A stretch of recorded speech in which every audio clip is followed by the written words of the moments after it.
ជំរាបសួរពុកម៉ែបងប្អូននិងប្រិយមិត្តអ្នកស្ដាប់ទាំងអស់គ្នាជាទីស្រឡាញ់រាប់អានសូមស្វាគមន៍មកកាន់ Channel របស់ខ្ញុំសាជាថ្មីម្ដងទៀតហើយនៅក្នុងខ្សែអាតវីដេអូនេះខ្ញុំនឹងរៀបរាប់អំពីប្រវត្តិសាស្ត្ររបស់ប្រទេសកម្ពុជានៅក្នុងសម័យកាលចតុម្មុខនៅក្នុងឆ្នាំ1431នៃគ្រិស្តសករាជព្រះបាទពញ្ញាយ៉ាតទ្រង់បានលើករាជធានីពីអង្គរទៅតាំងនៅទួលបាសានក្នុងខេត្តស្រីសឈរកំពង់ចាមវិញតែដោយតំបន់នោះរងគ្រោះដោយទឹកជំនន់ផងព្រះអង្គក៏បញ្ជាឲ្យលើករាជធានីពីទួលបាសានទៅចតុម្មុខវិញក្រោយពីការកសាងរាជធានីចតុម្មុខរួចរាល់ព្រះរាជាទ្រង់តាំងប្រទាននាមព្រះនគរថាក្រុងចតុម្មុខមង្គលសកលកម្ពុជាធិបតីសិរីធរៈបវរអន្តបត្តិបរិរដ្ឋរាជសីមាមហានគរថាតើការកសាងនៃរាជធានីចតុម្មុខនោះមានកិច្ចដំណើរការយ៉ាងណាសូមប្រិយមិត្តអ្នកស្ដាប់ទាំងអស់តាមដានខ្សែអាតវីដេអូរបស់ខ្ញុំបាទដូចតទៅ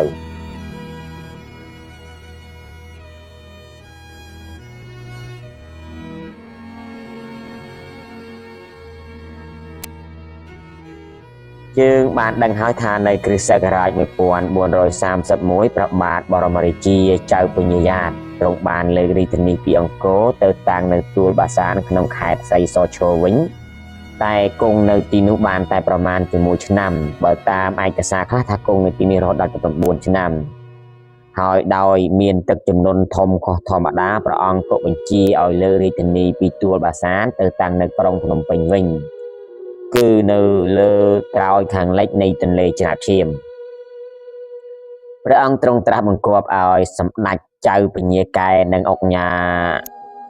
ហោរាធិបតីខៀវហើយហោមដោយមន្ត្រីផ្សេងជាច្រើនទៀតផងឲ្យទៅពិនិត្យមើលទីដីដែលស្ថិតនៅជិតភ្នំដូនពេញដើម្បីកសាងទីក្រុងថ្មីលុះធ្វើការពិនិត្យតាមក្បួនតម្រាសពគ្រប់ហើយមន្ត្រីទាំងនោះក៏ថ្វាយដំណឹងទៅព្រះរាជាវិញថាតំបន់ដែលស្ថិតនៅទិសអាគ្នេយ៍នៃភ្នំដូនពេញមានជ័យភូមិល្អស័ក្តិសមល្មមស្ថាបនារាជធានីថ្មីបាន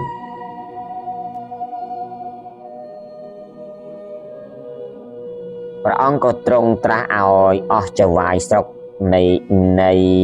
ស្រុកទាំងឡាយទាំងពួងកែនរាជមកជួយកសាងព្រះរាជនិវេសគឺលើកដីធ្វើកំពែងសង់ប្រាសាទនិងដំណាក់តូចធំក្នុងរយៈពេលដ៏ខ្លីបំផុតលុះកិច្ចការបានបំពេញសពគ្រប់ហើយព្រះអង្គក៏បានយាងមកគង់នៅរាជវាំងភ្នំដូនពេញតាមផ្លូវទឹកដោយមាននិមឺនសពមុខមន្ត្រីដង្ហែមកផងលុះយាងមកដល់ហើយព្រះអង្គក៏ទ្រង់ត្រាស់បង្គាប់ចៅពញ្ញាតេជោចៅហ្វាយស្រុកខេត្តសំរោងទងឲ្យកែនរាជលើកដីចាក់បំពេញតំបន់នៅជុំវិញវត្តភ្នំនិងក្នុងរាជវាំងដូច្នេះតំបន់នោះក៏បានរៀបស្មើល្អរហូតដល់មាត់ទន្លេដែលអ្នកផងនិយមហៅថាកំពង់រាបចាប់តាំងពីពេលនោះមករីឯទីដែលចៅពញ្ញាតេជោឲ្យរាជជីកយកអាចដីនោះក៏คล้ายទៅជាបឹងមួយធំជ្រៅទូលាយទៅបានគេឲ្យឈ្មោះហៅថាបឹងតេជោតរៀងមកគឺទីដីត្រង់ផ្សារថ្មីសប្តាហ៍នេះឯងតមកទៀតព្រះរាជាទ្រង់ត្រាស់បង្គាប់អង្គញាវង្សាអនុជិតប្លង់ចៅហ្វាយស្រុកខេត្តបាត់ទីឲ្យជីកព្រែកបង្ហូរទឹកទន្លេចូលទៅក្នុងបារាយណ៍មួយនៅក្នុងរាជធានីសម្រាប់យកទឹកប្រើប្រាស់ជូនដល់ប្រជារាស្ត្រទាំងអស់គ្នាព្រែកនោះគេហៅថាព្រែកអង្គញាប្លង់បើតាមការស្រាវជ្រាវទៅឃើញថាទីដើមព្រែកនេះស្ថិតនៅតាមបណ្ដោយសួនច្បារនៅមុខស្ថានីយ៍កណ្ដាលនៃអយសមាយានគឺស្របនឹងវិថីអង្គញាប្លង់សប្តាហ៍នេះឯងដើម្បីជាកិច្ចការពារព្រះរាជាទ្រង់បញ្ជាឲ្យជីកគូនិងលើកដីកំពែងតាំងជាសើន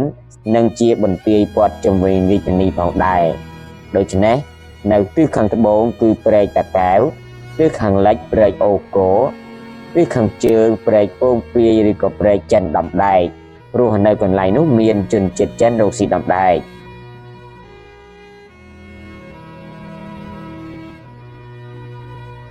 ក្រៅពីមុខងារការពារក្រុងព្រែកទាំងនោះនៅមានមុខងារសំខាន់មួយយ៉ាងទៀតគឺយកទឹកសម្រាប់ឲ្យរាស្ត្រធ្វើស្រែនៅទិសខាងលិច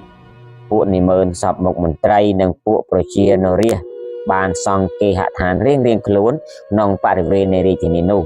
លោកសម្រេចការកសាងហើយព្រះរាជាទ្រង់តាំងប្រទាននាមព្រះនគរទីក្រុងនេះថ្មីនេះថាក្រុងចតុមុខមង្គលសកលកម្ពុជាធិបតីសេរីធរបវរអន្តបតបរិយរដ្ឋរាជសីមាមហានគរចំណែកឯទន្លេច្រាបឈាមក៏ត្រូវបានប្រសិទ្ធនាមថ្មីថាទន្លេចតុមុខទៅវិញផងដែរ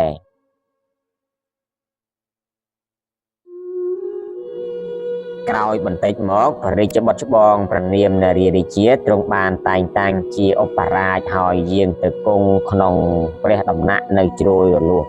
រីឯព្រះរាជបុត្រទី2ព្រះនាមថាស្រីរាជាយាងទៅគង់នៅខាងលិចត្រង់ដីទួលមួយកន្លែងដែលតមកគេហៅថាទួលព្រះស្រី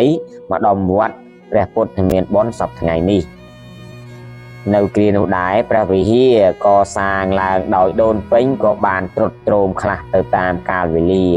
ព្រះបាទបរមរាជាចៅពញាយ៉ាតទ្រង់បានកសាងវិហារនោះសារជាថ្មីឡើងវិញដោយពង្រីកនិងពូនភ្នំដីឲ្យកាន់តែខ្ពស់ជាងមុនហើយទ្រង់ចាត់ឲ្យក្រាលថ្មនៅកំពូលខាងលើនិងកសាងចេតិយមួយយ៉ាងធំពីខាងក្រោយព្រះវិហារនោះនៅពេលដែលសាងសង់រួចហើយព្រះអង្គទ្រង់បញ្ជាឲ្យទៅយកព្រះពុទ្ធបដិមាលង្ហិនដែលសេសសល់នៅអង្គរវត្តព្រមទាំងរូបសង្ឃតោមកតម្កល់និងតាំងនៅលើភ្នំនោះពិធីត្រូវបានធ្វើអស់រយៈពេល3ថ្ងៃគេយកព្រះពុទ្ធបដិមាដែលដូនពេញបានរកឃើញពីក្នុងដើមកគីពីមុននោះទៅតម្កល់ក្នុងជាន់ខាងលើនៃចេតិយធំរីឯព្រះពុទ្ធបដិមាដែលយកពីអង្គរវត្តឬក៏នគរវត្តត្រូវបានតម្កល់នៅក្នុងជាន់ក្រោមហើយតាំងពីពេលនោះមកវត្តភ្នំដូនពេញត្រូវប្រសិទ្ធនាមថ្មីថាវត្តព្រះចេតិយបរិព័ទ្ធវិញ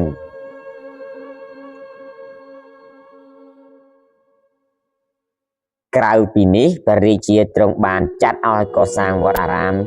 នៅច្រើនកន្លែងនៅក្នុងរាជធានីមានវត្ត2នៅខាងកើតវត្តភ្នំគឺវត្តធម្មអលង្ការនិងវត្តកោះវត្តមួយនៅខាងត្បូងអូចិនដំដាយគឺវត្តព្រះពុទ្ធឃោសាចារ្យសប្តាហ៍ថ្ងៃហៅវត្តព្រះពុទ្ធឃោសារាមឬក៏វត្តចិនដំដែតនៅជាប់នឹងវត្តពិភពរាំងសីមានវិថីអង្គញាអ៊ំខណ្ឌកណ្ដាលនៅខាងមុខព្រះវិហារវត្តនេះសប្តាហ៍ថ្ងៃគេឃើញមានរូបទ្វារបាល2អ្នកជារូបបែបជនជាតិចិនដែលគេអាចមើលស្គាល់យ៉ាងងាយដោយសារលក្ខណៈមុខមាត់សម្លៀកបំពាក់និងគ្រឿងអាវុធវត្តមួយនៅត្រង់មាត់ទន្លេក្បែរព្រែកអង្គញាប្លុងគឺវត្តពីមប្លុងវត្តមួយទៀតនៅត្រង់ចេតិយធំគឺវត្តអូណាឡោមហើយវត្តមួយទៀតហៅថាវត្តខ្ពស់តាយ៉ងគួរក៏បីកត់សម្គាល់ថាវត្តចុងក្រោយនេះសប្តាហ៍ថ្ងៃស្ថិតនៅត្រង់វត្តឧត្តមតេយ្យនេះឯងបើតាមអក្សរចារឹកតម្កល់នៅទីនោះព្រះបាទបរមរាជាចៅពញាយ៉ាតបានសាងវត្តនេះនៅក្នុងគ្រិស្តសករាជ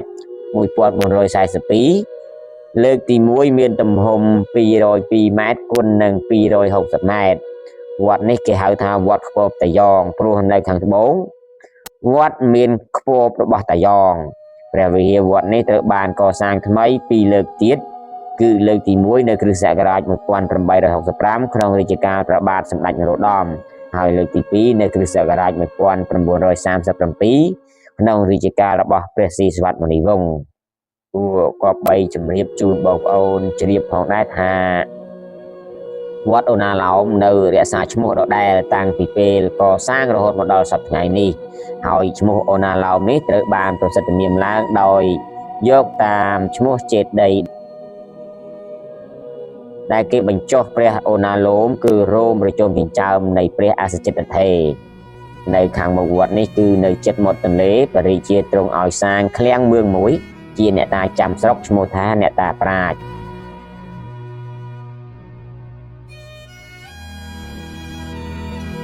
រាជវង្សខ្មែរនៅក្នុងសម័យចតុមុខគឺរាប់ចាប់ពីឆ្នាំ1431នៃគ្រិស្តសករាជរហូតដល់ឆ្នាំ1526នៃគ្រិស្តសករាជពលគឺមានរយៈកាល96ឆ្នាំនៅក្នុងរយៈពេល96ឆ្នាំនេះមានព្រះរាជាសោយរាជ6ព្រះអង្គគឺទី1ព្រះបាទពញាយ៉ាតគឺគ្រិស្តសករាជ1431ដល់1466 ព្រះបាទនរារាជា1463ដល់1469ព្រះបាទស្រីរាជា1469ដល់1485និងព្រះបាទធម្មរាជា1485ដល់1504ព្រមទាំងព្រះបាទស្រីសុគន្ធបុត្រគ្រិស្តសករាជ1504ដល់1512ចំណែកឯព្រះរាជាចុងក្រោយគឺព្រះបាទស្រីជាតិថាដែលគេហៅថាស្ដេចកនគឺគ្រិស្តសករាជ1512ដល់1525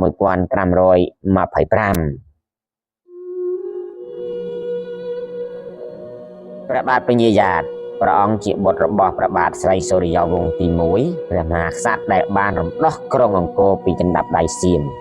លើកទី1មកវិញព្រះអង្គបានសម្លាប់ស្ដេចសៀមពញាព្រែកនិងរំដោះរាជធានីអង្គរព្រះអង្គគង់នៅរាជធានីអង្គររួចផ្លាស់ប្ដូររាជធានីមកទួលបាសាននិងបន្តមកទៀតបានបដូរមកតាំងរាជធានីនៅចតុមុខមង្គលមូលហេតុដែលការចាក់ចោលរាជធានីអង្គរដោយសារកត្តាមួយចំនួនដូចខាងក្រោម1កត្តាប្រជាជនក្នុងចម្បាំងសៀមបានសម្លាប់និងគៀប្រជាជនខ្មែរនៅក្នុងតំបន់អង្គរស្ទើរអស់រលីង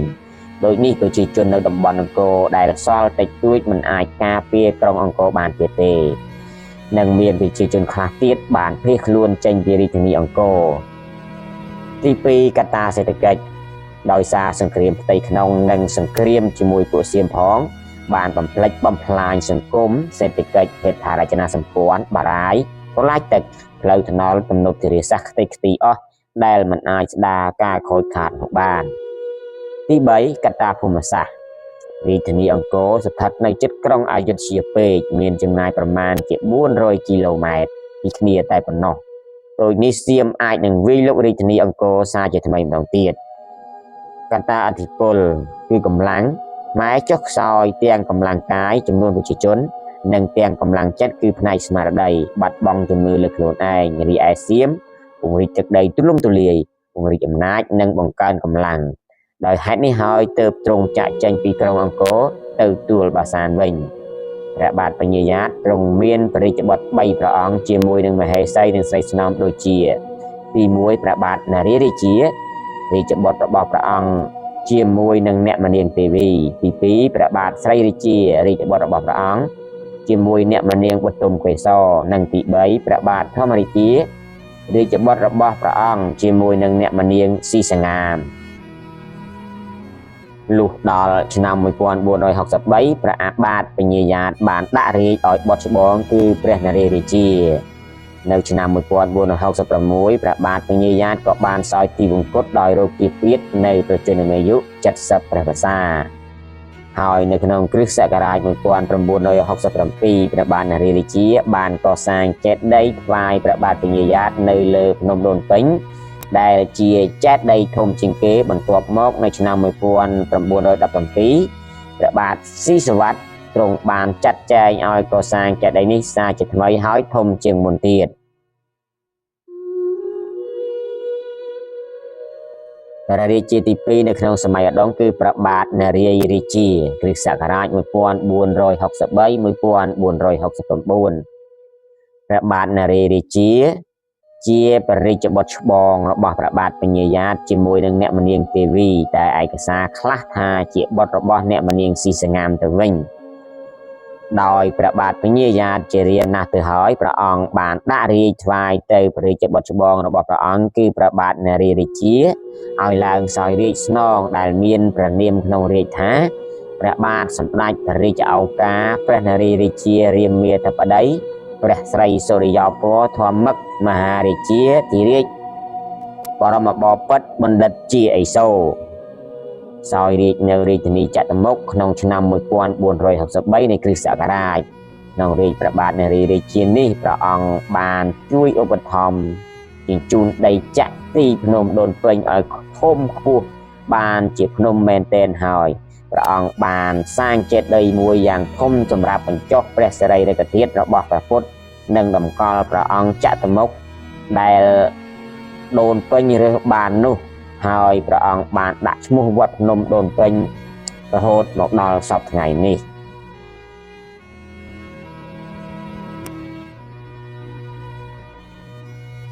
នៅក្នុងឆ្នាំ1466នៃគ្រិស្តសករាជព្រះបាទបញ្ញាយ៉ាតជាព្រះបិតាសោយទីបង្គត់ទៅដោយជារារោគក្នុងជន្មាយុ70ព្រះវស្សាក្នុងឆ្នាំ1467ព្រះបាទនរាយរាជាទ្រង់បានបញ្ជាឲ្យសង់ចេតិយមួយនៅចង្កេះភ្នំហើយធ្វើបុណ្យសង្គាយនាចំនួន7ថ្ងៃដើម្បីបញ្ចុះព្រះបរមធាតុព្រះបិតាចេតិយនេះនៅរហូតដល់សព្វថ្ងៃហើយមានអក្សរចារឹកលើថ្មតាមបញ្ជារបស់ព្រះបាទស៊ីសុវត្ថិតម្កល់នៅទីនោះតាំងពីឆ្នាំ1917រហូតមកដល់សព្វថ្ងៃនេះផងព្រះបាទនរាយរាជាបានដឹកនាំប្រទេសជាតិមានសុខសន្តិភាពរហូតដល់ឆ្នាំ1469ព្រះអង្គក៏ទ្រង់ប្រជញ្ញជាទម្ងន់ហើយសោយទីបង្គត់ទៅព្រះបរមធិធាតុរបស់ព្រះអង្គត្រូវបានព្រះអនុជរបស់ព្រះអង្គគឺព្រះបាទស្រីរាជាទ្រង់យកទៅបញ្ចុះក្នុងចេតិយស្ថិតនៅខាងជើងភ្នំដូនពេញត្រង់ទិសឦសានចេតិយនេះក៏ស្ថិតនៅមកដល់សព្វថ្ងៃដែរហើយត្រូវបានចារឹកអក្សរលើថ្មតាមបញ្ជារបស់ព្រះបាទស៊ីសុវត្ថិតម្កល់នៅទីនោះតាំងពីឆ្នាំ1917រហូតមកដល់សព្វថ្ងៃដែរ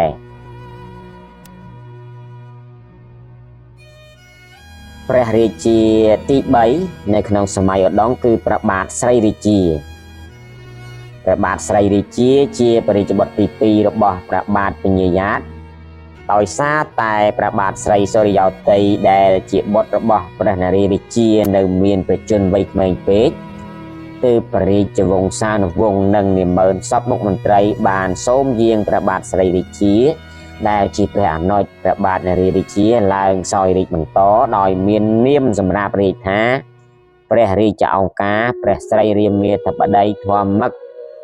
វរោត្តមបរមមហាចក្រពត្រាធិរាជព្រះបរមនាថមហាបពិតនៅក្នុងឆ្នាំ1471ព្រះបាទស្រីរាជាបានសាងចេតិយនៅជើងភ្នំដូនពេញត្រង់ទិសឦសានដើម្បីធ្វើបុណ្យបញ្ចុះព្រះបរមធិធាតុព្រះបាទនរាយរាជាចេតិយនេះស្ថិតនៅរហូតដល់សព្វថ្ងៃហើយមានអក្សរចារឹកតាមការបង្គាប់ព្រះរាជបញ្ជារបស់ព្រះបាទស៊ីសុវត្ថិតម្កល់នៅទីនោះតាំងពីឆ្នាំ1917តរៀងមកហើយព្រះបាទស្រីរាជាមានព្រះរាជបុត្រមួយអង្គប្រនាមថាចៅពញាអង្គជាមួយអ្នកម្នាងកេសរព្រះបាទស្រីរាជាជាព្រះមហាក្សត្រដែលមានស្មារតីជាតិខ្ពស់ណាស់ដោយព្រះអង្គចិញ្ចឹមចិត្តដើម្បីស្ថាបនាប្រទេសជាតិឲ្យថ្កុំថ្កើងឡើងវិញប៉ុន្តែបំណងដ៏ឧត្តមឧត្តមរបស់ព្រះអង្គត្រូវបានវិនាសសាបសូន្យទៅវិញដោយមានវិបត្តិរាជវង្សានុវង្សយ៉ាងធ្ងន់ធ្ងរដូចជាព្រះបាទស្រីសូរិយោទ័យបានដកព្រះកាយចេញពីរាជធានីចតុមុខទៅបង្ករាជអំណាចនៅស្រីសន្ធរទៅវិញចំណែកឯព្រះបាទធម្មរាជាលមោបអំណាច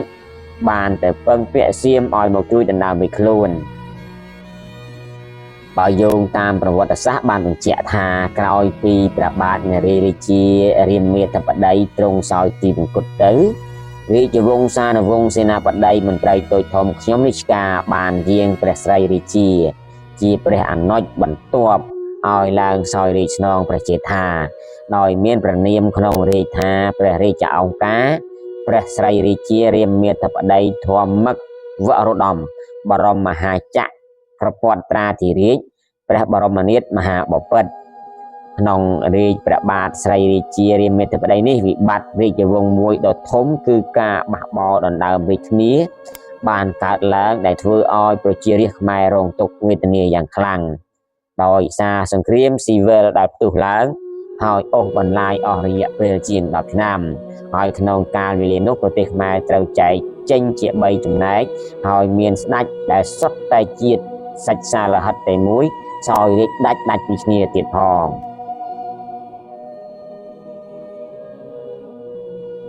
ឆ្លៀតឱកាសដែលព្រះបាទស្រីរាជាទ្រង់នាំទ័ពចេញទៅធ្វើសឹកសង្គ្រាមវាយដណ្ដើមយកខេត្តមួយចំនួនភាគខាងលិចរបស់ខ្មែរដែលសៀមប្លន់យកពីពេលមុននោះមកវិញហើយទ្រង់ទុកកិច្ចការពាររាជធានីចតុមុខឲ្យមហាឧបរាជធម្មរាជាជាប្អូនមើលការខុសត្រូវនៅពេលនោះព្រះបាទស្រីសូរិយោទ័យជាក្មួយកើតគំនិតក្បត់ចង់ដណ្ដើមរាជហើយក៏បង្កទ័ពរួចវាយសង្កត់យកខេត្តជាច្រើននៅភាគខាងកើត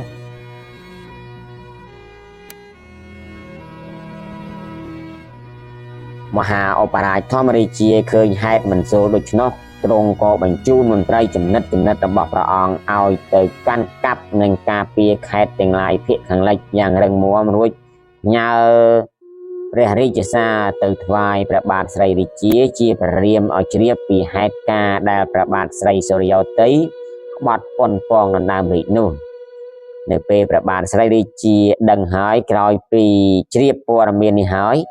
ព្រះអង្គក៏ចាត់តាំងមន្ត្រីខ្មែរឲ្យកាន់កាប់ខេត្តដែលវាយដណ្ដើមបានពីសៀមមកវិញរួចព្រះអង្គទ្រង់នាំទ័ពត្រឡប់មកប្រទេសខ្មែរវិញហើយបានមកបោះទ័ពនៅខេត្តអមរាគិរិនតបូស្រុកបរិបូរខេត្តកំពង់ឆ្នាំងសប្តាហ៍ថ្ងៃរួចទ្រង់ចម្លងទ័ពទៅវាយតទល់ជាមួយនឹងទ័ពរបស់ព្រះបាទស្រីសូរិយោទ័យជាក្មួយដែលស្ថិតនៅភាគខាងកើតទន្លេប៉ុន្តែសង្គ្រាមនេះមិនឈ្នះមិនចាញ់ហើយអូសបន្លាយអស់រយៈពេលជាង10ឆ្នាំដែលធ្វើឲ្យប្រជារាស្ត្ររងទុក្ខវេទនាយ៉ាងក្រៃលែង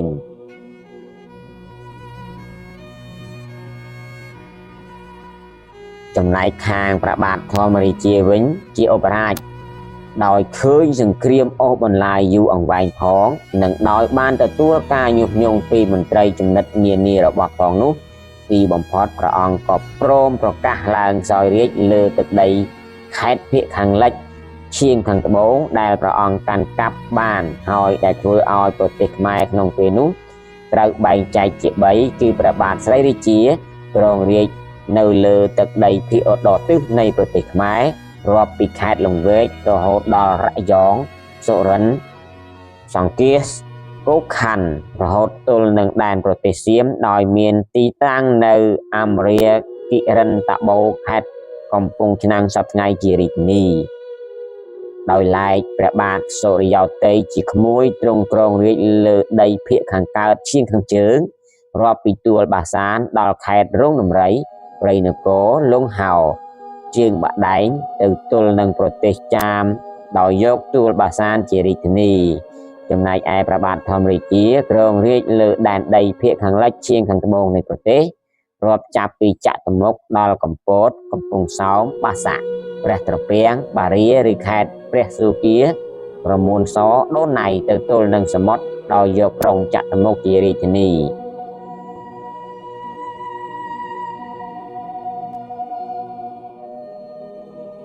នៅទីបញ្ចប់រាជរបស់ព្រះអង្គព្រះបាទស្រីរាជា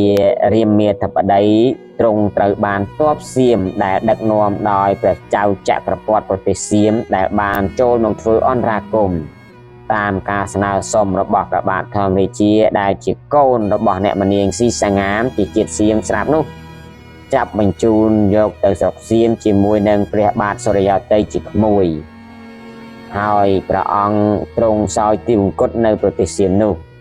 ឯកសារខ្លះថាសគត់នៅតាមផ្លូវរីឯព្រះរាជបុត្ររបស់ព្រះអង្គប្រណិមថាចៅពញាអង្គត្រូវព្រះចៅសៀមរក្សាទុកជាបុត្រចិញ្ចឹមរបស់ព្រះអង្គព្រះបាទស្រីរាជាទ្រង់ឡើងសោយរាជនៅឆ្នាំ1469ហើយទ្រង់សោយទីវង្គតនៅឆ្នាំ1485នៃគ្រិស្តសករាជ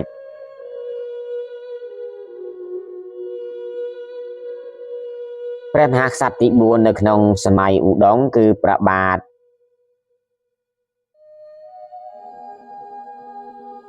ព្រះមហាក្សត្រទី4នៅក្នុងសម័យចតុមុខគឺព្រះបាទធម្មរាជាគ្រិស្តសករាជ1485-1504នៅឆ្នាំ1485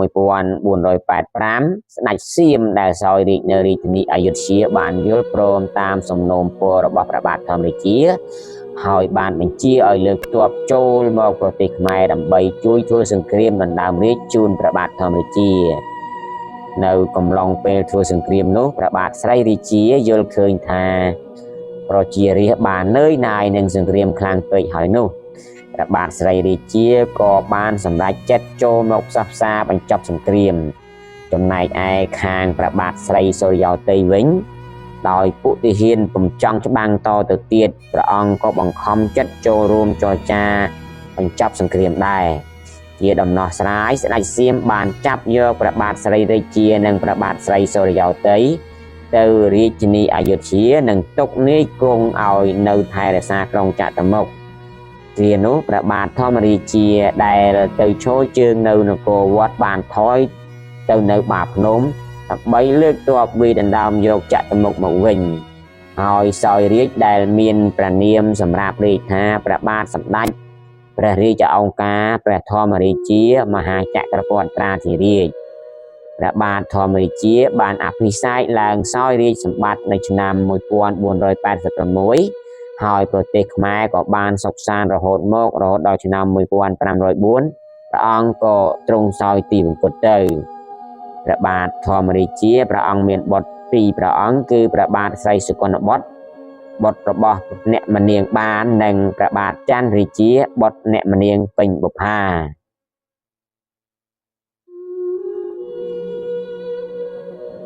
ទី5ព្រះបាទស្រីសុគន្ធបុត្រព្រះបាទស្រីសុគន្ធបុត្រ1504-1512នៅពេលព្រះបាទធម្មរាជាសោយទីវង្គតទៅនៅក្នុងឆ្នាំ1504បុត្រច្បងរបស់ព្រះបាទធម្មរាជាគឺចៅពញាដាំខាត់រាជាបានសោយរាជស្នងដោយមានព្រះនាមសម្រាប់រាជថាព្រះបាទស្រីសុគន្ធបុត្រគង់នៅរាជធានីចតុមុខមង្គលបន្តិចក្រោយមកព្រះអង្គសពប្រតិលើករាជធានីទៅតាំងនៅទួលបាសានវិញដោយព្រះអង្គទ្រង់ជ្រែងយល់ថាទីនោះជាចំណុចយុទ្ធសាស្ត្រមួយមានឧបសគ្គធម្មជាតិត្រីបឹងនិងទន្លេស្រួលការពារខ្លួនជាងរាជធានីចតុមុខរីឯព្រះអនុជនាមពញាច័ន្ទរាជាត្រូវបានតែងតាំងជាមហាឧបរាជនៅក្នុងឆ្នាំ1508ហើយចាត់ឲ្យនៅការពាររាជធានីចតុមុខនិងមើលការខុសត្រូវលើអាណាខេត្តនៅត្រើយខាងលិចនៅរាជធានីទួលបាសានព្រះបាទស្រីសុគន្ធបុត្របានសពរាជហឫទ័យនឹងនារីម្នាក់ឈ្មោះនាងសដែលមានបិតាឈ្មោះពិជ័យនាគនិងមានមាតាឈ្មោះបាននិងមានប្អូនប្រុសម្នាក់ឈ្មោះថានីកនបន្ទាប់មកបានតែងតាំងនាងសជាស្នំឯក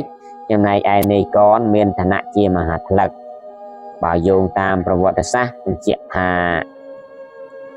ក្រោយពីព្រះបាទសម្ដេចព្រះរាជអង្គការព្រះធម្មរាជាទ្រង់ចូលទីវង្គតទៅចៅពញាដាំខាត់រាជាព្រះរាជបុត្រច្បងរបស់ព្រះអង្គទ្រង់ឡើងសោយរាជស្នងដោយមានព្រះនាមក្នុងរាជថាព្រះបាទស្រីសុគន្ធបុត្រគង់នៅរាជធានីចតុមុខមិនយូរប៉ុន្មានដោយព្រះអង្គយល់ថាទួលបាសានជាទីឋានដែលព្រះអាយកោរបស់ព្រះអង្គគឺព្រះបាទពញាយ៉ាតបានរៀបចំយកជាកន្លែងហាត់វឹកវើនកងទ័ពនោះមានជ័យភូមិល្អព្រះបាទស្រីសុគន្ធបុត្រក៏ទ្រង់សពរាជហឫទ័យបដូររាជធានីពីចតុមុខទៅតាំងនៅទួលបាសាននោះវិញ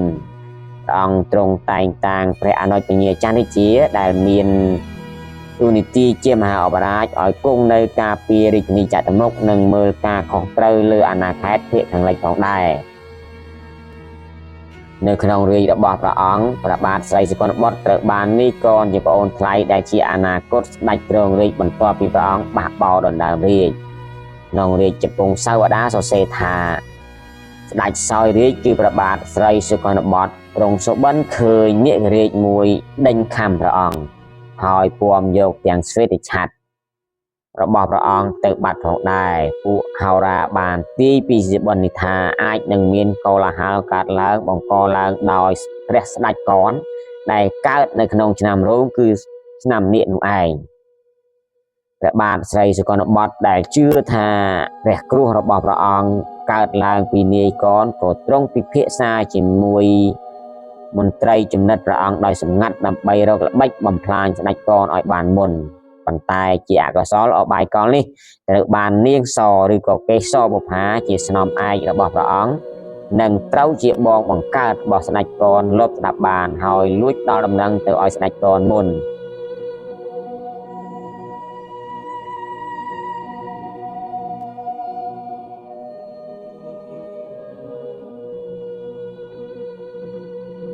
ផែនការសម្រាប់ស្ដេចកននោះគឺគេបានប្រើល្បិចមួយដែលអាចធ្វើឲ្យគេឯងគិតថានាយកនលងទឹកស្លាប់ដើម្បីបំបត្តិសាច់រឿងនោះចោលតែម្ដងថ្ងៃមួយព្រះបាទស្រីសុគន្ធបុត្រជាស្ដេចផែនដីធ្វើល្បិចជាយាងចេញទៅបង់សំណាញ់កំសាន្ត សំណាញ់របស់ព្រះអង្គបងនោះជាប់សម្រះឈើលើគំរួចហើយក៏ប្រើឲ្យនាយកនឲ្យចុះមុជទឹកទៅដោះសំណាញ់នោះពីសម្រះរួចហើយមន្ត្រីដែលហែហោមព្រះអង្គក៏ព្រួតគ្នាបងសំណាញ់ជាច្រើនឆ្ពោះទៅត្រង់កន្លែងដែលស្ដេចកនលោតចុះទឹកនោះក្នុងគោលបំណងធ្វើឲ្យនាយកនជាប់ជំពាក់ជាមួយនឹងសំណាញ់មិនអាចហែលទឹកបានហើយក៏លងស្លាប់ទៅតែដោយបានដឹងពីល្បិចកលនេះមុននាយកនបានមុជទឹកកិច្ចរួចផុតពីការប៉ុនប៉ងសម្លាប់នោះ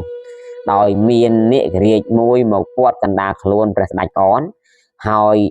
នាំហែលរត់គេចយ៉ាងរហ័សបំផុតអំពីសំណាញ់ដែលមន្ត្រីបងទាំងនោះលុះបានចាក់ផុតពីគ្រោះថ្នាក់ហើយនាយកនបានភៀសខ្លួនទៅដល់បាភ្នំហើយខំកេណ្ឌទ័ពដោយប្រើល្បិចប្រាប់រាជថាខ្លួនត្រូវស្ដេចផែនដីគឺព្រះបាទស្រីសុគន្ធបុត្រប្រើឲ្យមកកេណ្ឌទ័ពដើម្បីទៅវាយកម្ចាត់ពញាចន្ទរាជាជាឧបរាជនិងជាព្រះអនុជដែលមានចិត្តក្បត់ចង់ឡើងសោយរាជនៅឯរាជធានីចតុមុខ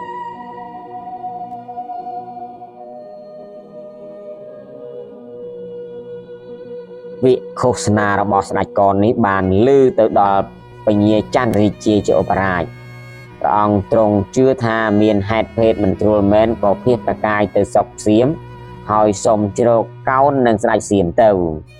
ចំណែកឯព្រះបាទស្រីសុគន្ធបុត្រពេលដែលដឹងថាព្រះអនុជចន្ទរាជាភៀសទៅសៀមដោយចាញ់កលល្បិចសម្ដីឃោសនារបស់ស្ដេចកនដើម្បីបំបែកបំបាក់ប្អូនពីព្រះអង្គដូច្នោះព្រះអង្គទ្រង់តូចព្រះទ័យណាស់ហើយទ្រង់ក៏ប្រមូលទ័ពបំរុងការពារព្រះនគរទាំងមូលស្ដេចកនក្រោយពីកេណ្ឌទ័ពបានច្រើនហើយក៏ចាប់វាយលុកចូលរាជធានីទួលបាសានព្រះរាជាទ្រង់លើកទ័ពតទល់ផ្ទាល់ព្រះអង្គតែត្រូវបរាជ័យហើយទ្រង់ថយទៅកេណ្ឌទ័ពបន្ថែមនៅរាជធានីចតុមុខតែត្រូវស្ដេចកនវាយបែកបន្ទាយចតុមុខនោះទៀតលុះដូច្នោះហើយព្រះបាទស្រីសុគន្ធបុត្រកាលបើទទួលបរាជ័យនៅចតុមុខហើយព្រះអង្គក៏ដកថយទៅតាំងបន្ទាយនៅស្រុកលង្វែកតែក្រោយមកបន្ទាយនៅលង្វែកនោះក៏បែរជាស្ដេចកនវាយបែកទៀតព្រះអង្គក៏ថយទ័ពទៅគង់នៅស្រុកអមរិន្ទព្រះបូរខេត្តកំពង់ឆ្នាំង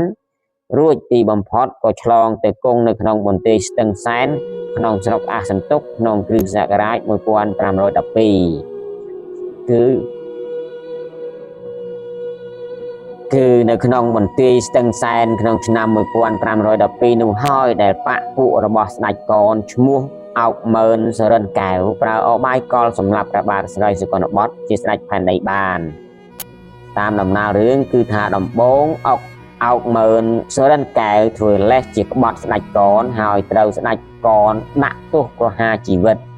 បន្ទាប់មកក៏ប្រើល្បិចឲ្យទាហាន200នាក់ទៅវាយរំដោះយកអោកម៉ឺនសរិនកែវឲ្យរួចផុតពីកណ្ដាប់ដៃស្ដេចកន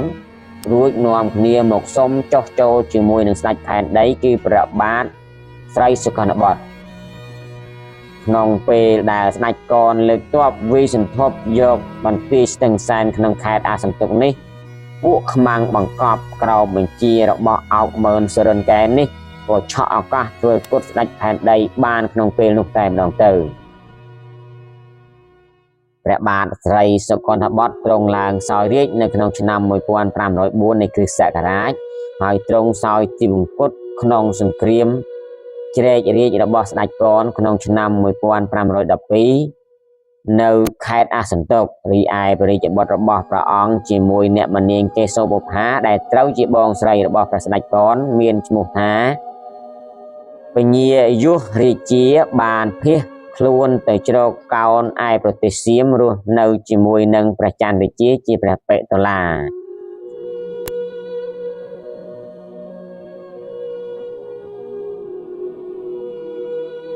ទី6គឺព្រះបាទស្រីចេដ្ឋាឬក៏លួងព្រះស្ដេចកនស្ដេចកនត្រូវបានគេចាត់ទុកថាជាស្ដេចដ៏មានបញ្ញាញាណមួយព្រះអង្គដែលបានកសាងរាជធានីរឹងមាំហើយធ្វើឲ្យស្រុកទេសមានសុខសន្តិភាពហើយប្រជារាស្ត្រសម្បូរសប្បាយនៅចន្លោះឆ្នាំ1512ដល់ឆ្នាំ1526 ក្រោយពីធ្វើសង្គ្រាមជ្រែករាជបានជ័យជំនះហើយស្ដេចកនបានប្រកាសខ្លួនជាព្រះមហាក្សត្រនៃប្រទេសកម្ពុជាដោយមាននាមថាព្រះស្រីចិត្តថាធិរាជរាមាធិបតីគង់នៅក្នុងក្រុងស្រីសឈរហើយក្រោយមកនៅក្នុងឆ្នាំ1514ព្រះអង្គបានកសាងរាជធានីថ្មីមួយទៀតនៅចន្លោះត្បូងឃ្មុំនិងខេត្តបាភ្នំត្រង់ភូមិស្រឡប់ដែលព្រះអង្គទ្រង់ប្រទាននាមថាក្រុងស្រឡប់វិជ័យព្រៃនគរ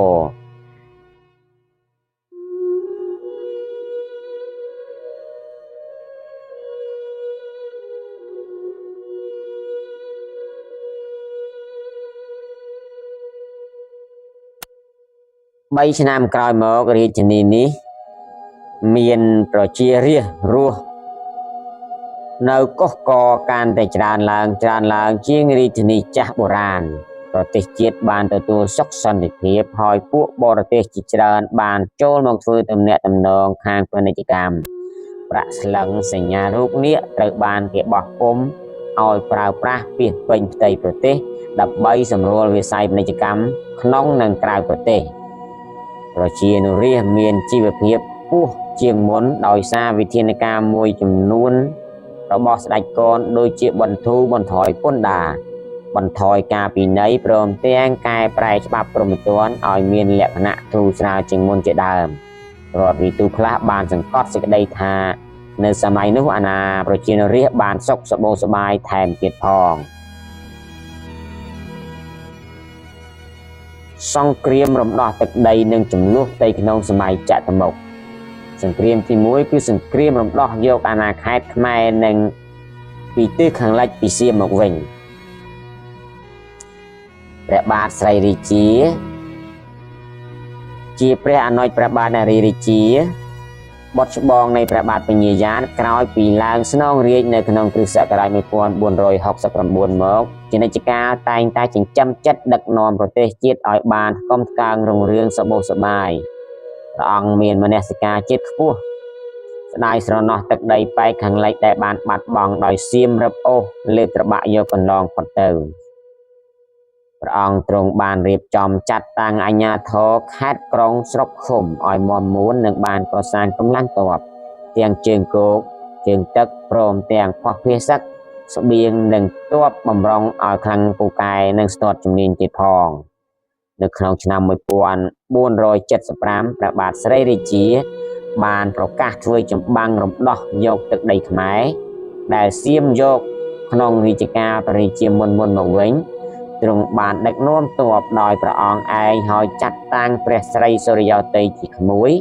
ឲ្យកម្លាំងទ័ពនិងប្រមូលស្បៀងឧបត្ថម្ភសមរភូមិមុខរីឯព្រះបាទធម្មរាជាដែលជាឧបរាជនិងជាព្រះអនុជត្រូវបានចាត់តាំងឲ្យនៅថែរក្សារាជធានីចតុមុខ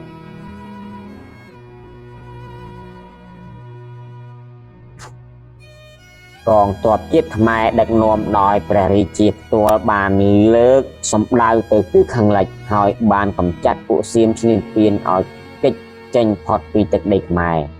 រួចកាន់កាប់អាណាខេត្តទាំងអស់នោះដែលសៀមបានលេបយកដូចជានគររាជសីមាបស្ចឹមបុរីរយ៉ងនិងចន្ទបុរី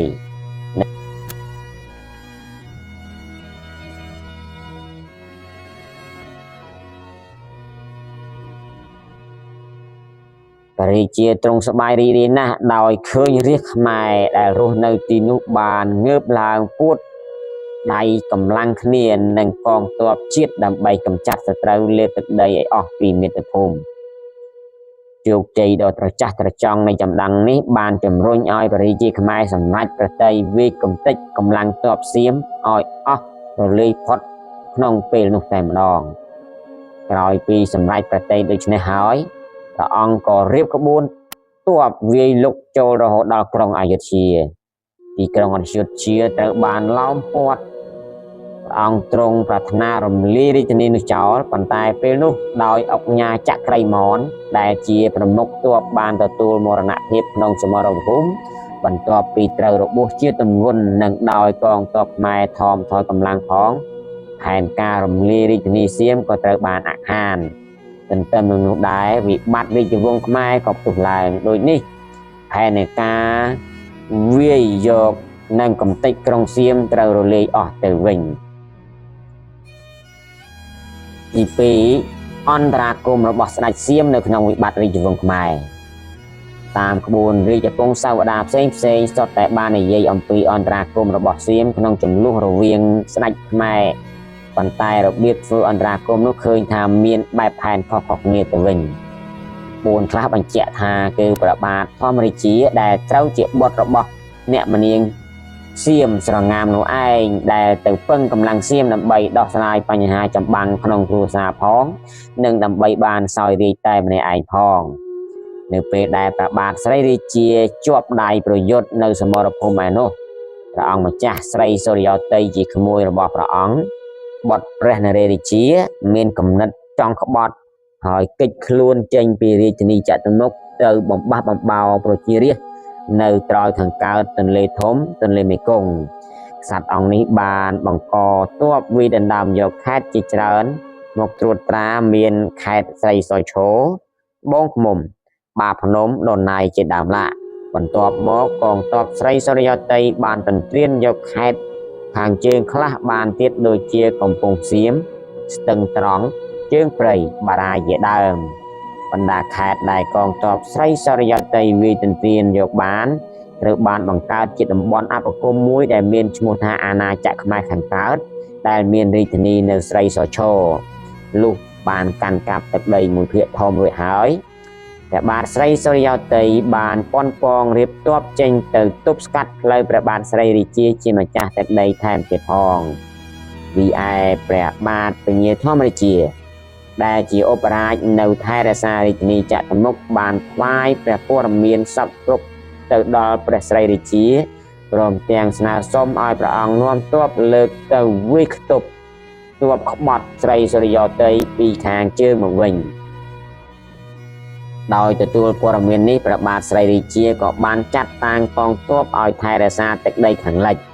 សម្រាប់ទប់ទល់នឹងកងទ័ពសៀមហើយព្រះអង្គក៏លើករេពលមួយចំនួនមកធ្វើសង្គ្រាមជាមួយនឹងព្រះសីសូរិយោទ័យវិញតាមផែនការចម្បាំងស្នើសុំឡើងដោយពញាធម្មរាជាមកដល់ខេត្តបរិបូរព្រះអង្គទ្រង់បានបញ្ជូនកងទ័ពឆ្លងទន្លេទៅត្រើយខាងជើងហើយក៏បានបើកការវាយបណ្ដេញទ័ពបះបោរឲ្យបាក់រត់ចេញពីអាណាខេត្តខាងជើងហើយមកនៅត្រើយខាងកើតទន្លេមេគង្គវិញបន្ទាប់មកព្រះអង្គបានសង់បន្ទាយបោះទ័ពគង់នៅក្នុងខេត្តកំពង់សៀម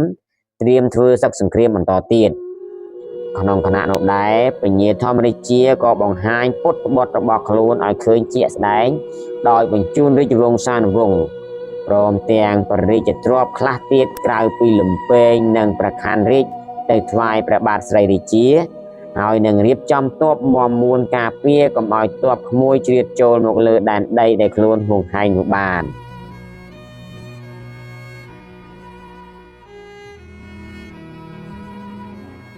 ការបែកបាក់គ្នានិងចម្បាំងរាំងជលឥតឈប់ឈររវាងរាជវង្ស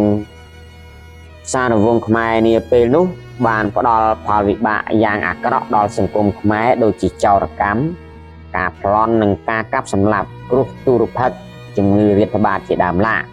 នៅឆ្នាំ1485ព្រះធម្មរាជាដោយមានបំណងចង់សោយរាជ្យតែម្នាក់ឯងបានលបលួចទៅតាក់ទងសម្ងាត់ជាមួយស្ដេចសៀមដើម្បីស្នើសុំជំនួយកម្លាំងយោធាពីស្ដេចសៀមស្ដេចសៀមសពរាជហឫទ័យយ៉ាងខ្លាំងហើយព្រមព្រៀងតាមសំណើព្រះបាទធម្មរាជាដោយបានបញ្ជូនកម្លាំងទ័ពសៀមមកក្នុងព្រះរាជាណាចក្រកម្ពុជាក្នុងន័យចូលមកសម្រុះសម្រួលព្រះរាជាខ្មែរទាំង3ព្រះអង្គដែលកំពុងទាស់ទែងគ្នា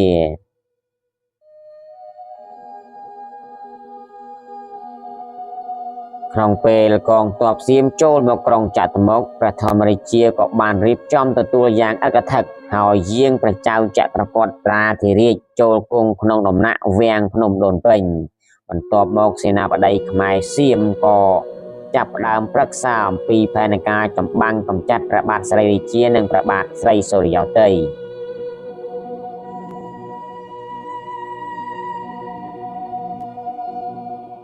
កាលបើដឹងពីសម្ព័ន្ធភាពធម្មរាជានឹងស្ដេចសៀមចក្រពត្តិត្រាធិរាជមកហើយព្រះបាទស្រីរាជាក៏កោះទីប្រឹក្សាទាំងអស់មកជំនុំពិភាក្សាគ្នាភ្លាមព្រះបាទស្រីរាជាទ្រង់ជ្រាបយល់ថាត្រូវចងមេត្រីភាពវិញជាមួយជាការគួរព្រោះកម្លាំងខ្មែរបែកបាក់គ្នាអស់ហើយឯបណ្ដាប្រជារាស្ត្រទៀតសោតក៏រងគ្រោះនឹងនឿយណាយក្នុងសង្គ្រាមផងដែរពេលនោះព្រះអង្គប្រជុំបានសម្រេចយកផ្លូវចរចាបញ្ចប់សម្បាំងប៉ុន្មានថ្ងៃក្រោយមកកងទ័ពសៀមខ្មែរចេញពីចតុមុខក៏មកដល់កំពង់សៀមហើយឡោមព័ទ្ធបន្ទាយព្រះបាទស្រីរាជាជុំចិត្តទាំងអស់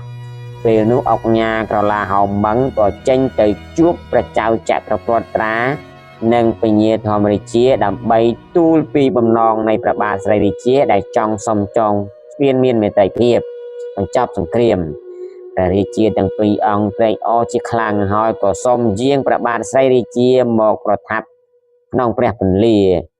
រួចហើយស្ដេចទាំង3អង្គបានលើករាពលចេញពីកំពង់សៀមមកតាំងនៅឧដុង្គដើម្បីរួមពិភាក្សាបញ្ចប់សង្គ្រាមផ្ទៃក្នុងនេះក្នុងឱកាសបើកិច្ចចរចាជាដំបូងព្រះបាទធម្មរាជាបានស្នើសុំឲ្យព្រះចៅសៀមធ្វើជាចៅក្រមផ្សះផ្សាទំនាស់ក្នុងព្រះរាជវង្សខ្មែរស្ដេចសៀមព្រះចៅចក្រពត្តិត្រាក៏យល់ព្រមហើយសម្រេចយកព្រះបាទស្រីរាជានិងស្រីសុរិយោទ័យទៅគង់នៅឯក្រុងអយុធ្យានៅប្រទេសសៀម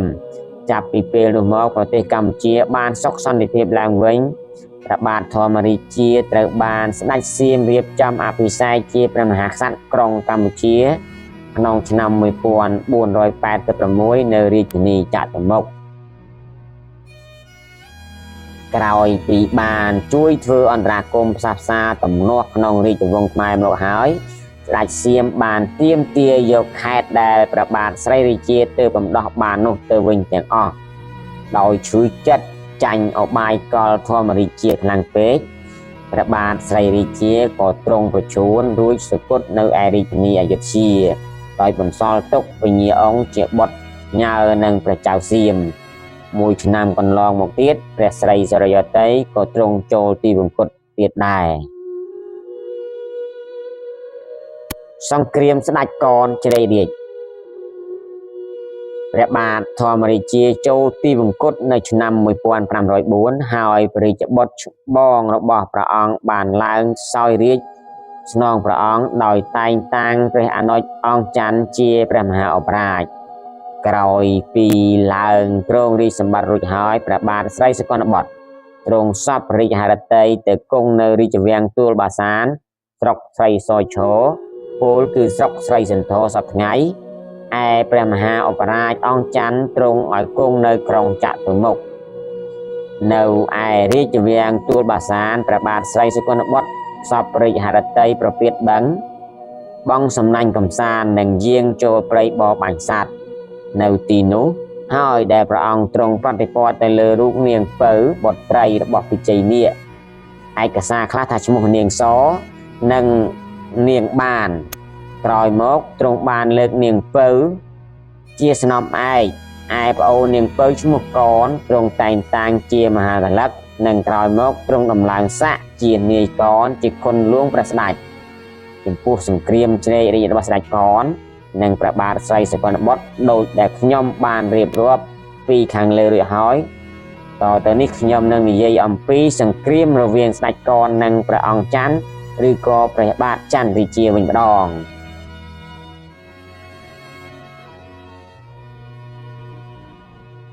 ព្រះអង្គច័ន្ទដែលបានភៀសព្រះអង្គទៅប្រទេសសៀមអស់រយៈពេល8ឆ្នាំមកហើយនោះក៏មិនខុសអ្វីពីក្សត្រខ្មែរដទៃទៀតដែរក្រោមការឧបត្ថម្ភពីស្ដេចសៀមព្រះអង្គទទួលភាពប្រណិតនៅក្នុងជីវភាពរស់នៅទ្រង់មានភារកិច្ចជាអ្នកទាក់ដំរីឲ្យព្រះចៅចក្រពត្តិសៀមនៅក្នុងឆ្នាំ1516ព្រះអង្គច័ន្ទខិតខំរិះរកគ្រប់មធ្យោបាយចូលមកដណ្ដើមរាជពីស្ដេចកនវិញមុននឹងយាងចូលព្រះនគរវិញព្រះអង្គចូលជួបពញាអង្គត្រូវជាញាតិវង្សដែលមានព្រះអាយកោមួយជាមួយគ្នាទ្រង់ជាបុត្រព្រះស្រីរាជាទ្រង់ទូលសួរថាអ្នកបងលែងគិតស្រុកយើងហើយឬ បានជាគង់នៅប្រងើយមិនអើពើនឹងរឿងអាក្បត់ឈ្មោះកនយករាជសម្បត្តិបានដូចនេះទ្រង់ពុំស្ដាយព្រះរាជវង្សមហាក្សត្រនិងព្រះនគរទេឬព្រះពញាអង្គទ្រង់ឆ្លើយថាអូនអើយបងមកនៅក្នុងក្រុងទេពនេះជាឆ្លើយរបស់ព្រះពុទ្ធចៅទេព្រះពុទ្ធចៅស្ដេចពុំយកទោសបងស្ដេចប្រោសឲ្យបងត្រង់ស្រុកសវណ្ណលោកនេះជាខេត្តធំស្មើនឹងខេត្តព្រះរាជបុត្រទៅហើយបងបានប៉ុណ្ណេះហើយក៏បងបានសុខណាស់ទៅហើយដែរបើបងបានសុខដូចនេះហើយបងនឹងគិតរកសុខឯណាទៀតទៅចំណែកឯស្រុកខ្មែរវិញបងលែងនឹករលឹកអាឡោះអាល័យហើយតាមតែអ្នកអូនគិតគូរទៅចុះស្ដេចកនក្រោយពីបានទទួលសារពីចៅហ្វាយខេត្តពោធិ៍សាត់ក៏បញ្ជាឲ្យសេនាបតីរៀបចំក្បួនទ័ពចេញទៅច្បាំងនឹងព្រះអង្គច័ន្ទនៅក្រគរប៉ុន្មានថ្ងៃក្រោយមកឆាកប្រយុទ្ធកាប់សម្លាប់គ្នាឯងយ៉ាងសាហាវបំផុតបានចាប់ដើមនៅលើសមរភូមិក្រគរដោយពេលទាហានស្លាប់ច្រើនពេកទ័ពព្រះអង្គច័ន្ទក៏ដកថយមករាំងសត្រូវនៅឯបន្ទាយពោធិ៍សាត់វិញចៅហ្វាកៅដែលជាមេទ័ពរបស់ស្ដេចកនបានបញ្ជាទ័ពឲ្យដេញតាមតែវាយសម្រុកពុំចុះសោះក៏ដកទៅតាំងបន្ទាយនៅចម្ងាយប្រមាណជា3គីឡូម៉ែត្រពីសត្រូវដើម្បីរងចាំជំនួយពីក្រុងស្រឡប់ពិជ័យបន្តទៀតក្នុងអំឡុងផ្អាកសង្គ្រាមនេះតាពេជ្របានសម្រេចចិត្តធ្វើអត្តឃាតយ៉ាងឱឡារិកចំពោះកងទ័ពនិងប្រជានរាស្ត្រក្នុងខេត្តនៅដើមឆ្នាំ1517នៃគ្រិស្តសករាជបន្ទាប់ពីព្រឹត្តិការណ៍តាពេជ្រសម្លាប់ខ្លួននេះហើយជ័យជំនះបានមកខាងព្រះបាទច័ន្ទរាជាមេទ័ពស្ដេចកនជាវ៉ាកៅបានដកទ័ពរត់ទៅកាន់ភូមិភាគខាងកើតវិញចាប់តាំងពីពេលនោះមកព្រះអង្គច័ន្ទក៏ទន្ទ្រានយកខេត្តជាច្រើនជាបន្តបន្ទាប់ដូចជាក្រគរខ្លុងក្រងបរិបូរបារាយណ៍ជើងព្រៃស្ទងកំពង់សៀមនិងកំពង់ស្វាយជាដើមលុះមកដល់រដូវវស្សាស្ដេចកនបានផ្ញើសារទៅព្រះអង្គច័ន្ទដើម្បីផ្អាកសង្គ្រាមមួយរយៈទុកពេលឲ្យប្រជារាស្ត្រធ្វើស្រែចម្ការ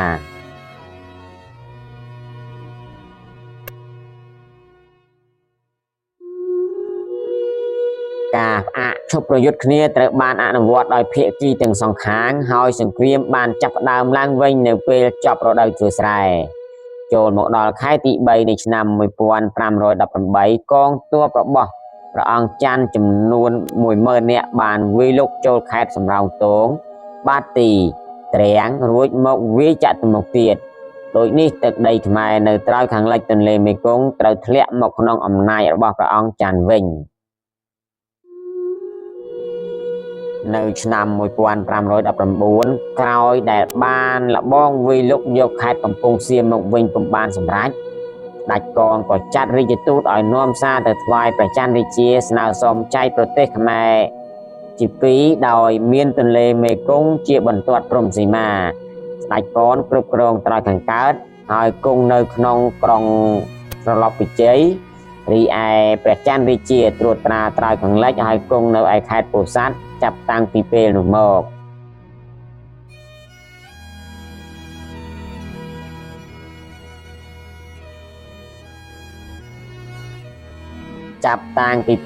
កសង្គ្រាមរវាងស្ដេចខ្មែរនិងខ្មែរគ្នាឯងក៏ត្រូវផ្អាកអស់រយៈកាលចំនួន6ទៅ7ឆ្នាំមកដល់ឆ្នាំ1525ទើបព្រះច័ន្ទរាជារៀបចំទ័ពវាយលុកស្ដេចកនម្ដងទៀតបន្ទាយក្រុងស្រឡប់ពិជ័យត្រូវកងទ័ពច័ន្ទរាជាឡោមព័ទ្ធអស់រយៈពេល3ខែទីបញ្ចប់ស្ដេចកនត្រូវទទួលបរាជ័យទាំងស្រុងចៅវាយកៅជាមេទ័ពនិងជាឪពុកមាខាងម្ដាយរបស់ស្ដេចកនត្រូវស្លាប់នៅនឹងកន្លែងរីឯស្ដេចកនត្រូវចាប់ខ្លួនបានហើយសម្លាប់ចោលនៅទីនោះតមកព្រះច័ន្ទរាជាបានឡើងសោយរាជ្យជាមហាក្សត្រនៃព្រះរាជាណាចក្រកម្ពុជាសម័យឧដុង្គត្រូវបានបិទបញ្ចប់តមកទៀតកម្ពុជាបានឈានចូលសម័យកាលថ្មីមួយទៀតគឺសម័យលង្វែកសម្រាប់ប្រវត្តិសាស្ត្រសម័យលង្វែកខ្ញុំនឹងរៀបរាប់នៅវីដេអូបន្តទៀត